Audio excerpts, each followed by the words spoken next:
Hi, I'm Josh Durham, and I'm here today to help you learn how to don your full SCBA and bunker gear quickly. Seems like every year we have a rookie class come through my department in Springfield, and we have some guys and girls maybe struggle with getting their SCBA gear on and their bunker gear on in a minute. It's called the 1 minute donning. And it's a checklist. It's part of the checklist that we have to complete as rookies during the academy, and then during our first year as probationary firefighters. We're supposed to work on it and get faster and faster. And the objective is to have all your gear sitting out on the floor in front of you, and to be able to doff it or to don it all, put it all on in 60 seconds or less. A lot of people struggle with it. I had a rookie last year that I was responsible for on my engine, and he struggled with it a little bit. And I helped him develop some tips, and I kind of gave him some of my suggestions. And I remember when I was a rookie, a decade ago or so, it was something I struggled with. And I think I struggled for two reasons. One is because I was just slow. I just wasn't quick at the motions yet. Wasn't used to it. But I think the second thing is that in my head, I was kind of psyching myself out because it was this thing that we had to do, but it didn't replicate what we actually did in the real world. Meaning, when there's a structure fire that comes in, I have my gear set up in a certain way, and the air pack's already in my seat in the rig. But in this drill that we have to do, all of it's sitting on the ground. Actually, Owen, if you pan down, you see all the stuff sitting on the ground. And that's not real world. However, it's part of the game. It's the thing we have to do. It's the game we have to play. You got to check that box off. I can put in all this stuff on all this stuff in 60 seconds. So today, the primary thing I'm going to help is with how can I get this on in 60 seconds. I'm going to have some tips, some shortcuts, some cheats that are just for this drill, just for passing this part and moving on to real world application, okay? So some of the techniques I'm going to describe, you don't use those when you're actually getting ready for a fire, okay? It's just to check this box and move on. Maybe I'll do a part 2 video where we'll show how to take some of those things and incorporate them to actually getting ready to go to a structure fire. Okay, so first thing I want to mention is it's helpful to not have any encumbrances. I always take all the stuff out of my pockets just to make sure, man, I got a lot of stuff in my pockets, just to make sure that you're not bound up by anything. And I will take this shirt off in a minute, but it's chilly. Here we are in my garage, which, by the way, thank you to the Washington Fire Department, my volunteer department, who let me use the SCBA pack, and they're letting me use my bunker gear. And they said that I could use the rig room, but there's a guy there working on an ambulance using all kinds of pneumatic tools. It's super loud, and they're running ambulance calls. So I just packed up my stuff, came to my own messy garage, and we're filming it here. And also thank you to my son, Owen, who's doing the videography for me. Okay, so first thing you're gonna put on is the hood. And if you look down here, it's ready to go, opened up in such a way that I can just grab it and in one motion put it on over my head. All right, so it's not going to go on like this and then I have to push it back, because that takes a second, or that takes 2 seconds, and we need to shave seconds off. So it needs to be set up on the boot so that I can easily grab it, and in one motion just goes on like that. Okay, now the other thing is obviously the pants in the boot, as most firefighters have their stuff. The boots are in the pants like this, and you want your straps to be flayed out as big as possible. Everything's big. The bigger the motions, the bigger the things you can grab, the more open it is, the faster you can go. Small stuff's hard. Big macro moves are easier. So the hood is one part, and then you're going to have your boots ready, your pants all the way opened up, and the suspenders opened way out. Okay. Now, some of you may have really rigid rubber boots, and you can put your hood on, and in one motion, you can also step into the boot at the same time. None of my boots are like that. I always have to use my hands to do that. If you can do it without your hands, you can be a little bit faster. I don't have that luxury. I have to use my hands.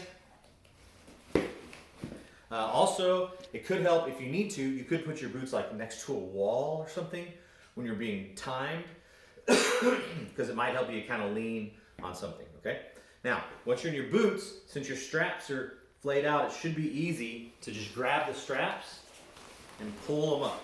I usually do a jump, and it helps me get them up, okay? That's a quick motion. Then, depending on what you have, a zipper or a button, whatever, I suggest keeping it easy. You don't need to, in a real fire you would, but for this drill, you don't need to be real careful and make sure that it all lines up. Don't need to do that. You just need to boom, boom, quick. Okay, now, next thing I suggest is to have your coat, to you, it'll be upside down. Meaning when you're standing here getting dressed. In fact, I'll come around here, behind me. All right. Okay, so once you get your pants on, you're gonna look down and your coat's gonna be upside down. And the reason is because you can put your right arm in the right sleeve and your left arm in the left sleeve. It's upside down. All right, go back over there. Okay, and then my suggestion is put the arms in and a big motion, big sweeping motion to get it on, okay? And then reach your arms forward. So it's a big sweeping motion, boom, and that gets your arms forward, okay? Now sometimes if you're a rookie, your gear's too small. Sometimes it's too big. That can slow you down because you might, when you stretch your arms forward, maybe your hands don't come out, and then you gotta push up your sleeve. That stinks, but you just have to deal with it. Okay? Then you're either gonna snap or zip. And mine's a zip here, and I'm not worried about getting it all the way up there, and I'm not worried about necessarily getting that top snap. Real fire, yes. Checking this drill off, not too worried about it. I'm just trying to get it done quickly. So we're doing the zipper, zip it on up, Velcro. Easy, right? Is this gonna be snapped? Whatever, I'm not too worried about it. You can do it at the end if you think about it. All right, next step, and this is the one where I think you can save the most time because you're really gonna cheat. You go down, depending on how comfortable you are. Oh, real quick, about the SCBA pad, you wanna make sure if everything is all the way out, ready to go. This one is not. Boom, you need that to be all the way out. You want all your straps to be all the way extended, as big as possible. If it's big, it doesn't get hung up on stuff. Okay, now, watch what I'm gonna do here. I'm gonna reach through here. Should be, that's weird. Okay, you're gonna reach through here, sorry about that. So reach your arms into the straps. Can you see this one? Reach your arms through the straps. You're gonna turn this on.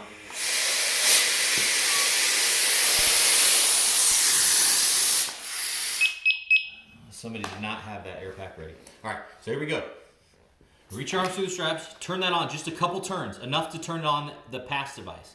Then, over the head, slide it down your back, arms up. Then I like to stand, go up here. You're gonna grab your straps, pull them forward, okay? Then, go back here, find your hips straps right here, these flaps. Find those, and then come forward. A lot of people start grasping around trying to find this stuff dangling down by your side. Don't do that. Put your hands right at your hips. Then you grab the straps, bring them forward. Then connect your belt. Go back to the hips, find the straps, tighten it up. It doesn't have to be super tight. Whatever. Remember, we're just trying to pass the drill. So just get it a little snug. Next step, and notice I'm moving from right to left because that's what's best for me. I suggest it for you. Next step, just get your mask, put it on. Oh, one tip about the mask. Have the straps not all the way extended like this, but have them a little bit tightened, just a little bit, all four of them, so that they're easier to grab. Okay? So get your mask on. You don't even really need to tighten it. Don't need to tighten it, okay? Just leave it like it is. Tightening it slows down. In a real fire, you tighten it. For this drill, throw it on. Get your hood. Helmet. Have the helmet sitting like this. The helmet's going to be like this, so you can quickly grab this with your left hand, grab this with your right hand, put it on like that. All the way extended out, okay? Don't need to tighten it.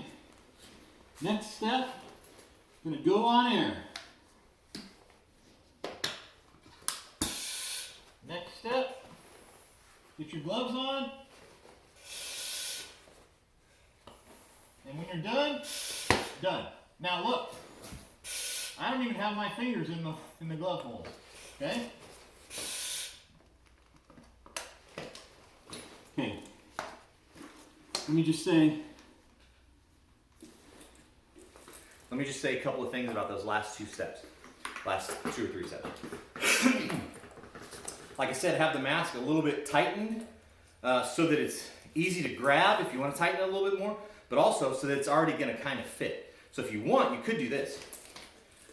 Ahead of time, you put your mask on, tighten it exactly how you want it. Okay, that's how I want it. And now, take it off without even loosening it so that I know it's ready, it's fit to my face already. Stretch it on, okay? That's it. Like I said, it doesn't have to be a perfect seal because we're just going for time. Now once the mask is on, you pull your hood up. Again, there's a certain way that I want my hood if I'm going into the fire. Not as worried about it for this drill. The other thing is, my strap's pretty long. Hopefully yours is too. If you have it all the way out, then when you reach down to grab that, you should be able to get it under your mask and onto your head without having to unstrap this or anything. Now normally, if you're fighting a fire, you put that on, and you're gonna cinch that down real tight because you're probably gonna be crawling. So your helmet, you want it to be on there tight. But for this drill, I just leave it loose. Leave it loose, okay? And then the last step, well, you go on air, take a breath in so that the regulator kicks on and that your test moderator or whatever knows. And then the last step is your gloves. I suggest having them like this, okay? So that you can see however you want them, but thumbs up. So that you can easily see that's the right hand, that's the left hand. All right? Then you just put them on. You're obviously going to need to get a couple fingers in so you can grab your other glove. Put them on. Done. Now, none of my fingers are in here. They're not. They're in here. They're in the glove. A few of my fingers are in here. Okay? Obviously, you can't fight a fire or do any work without your fingers in the glove hole, in the finger holes. But this is just, boom, it looks done. I passed the test. Now I can move on with my life and actually learn some helpful skills. All right? So that's about it. I don't think I have any more tests or any more things to say other than just remember, you're kind of cutting some corners here because we're passing this test. But the only reason I'm telling you to do this or suggesting you can consider doing this is because the skill isn't helpful. It's not real life. Yeah, it's kind of helpful. Some of the things you are going to do in a real setting, but a lot of things you aren't. Let's see if there's anything else.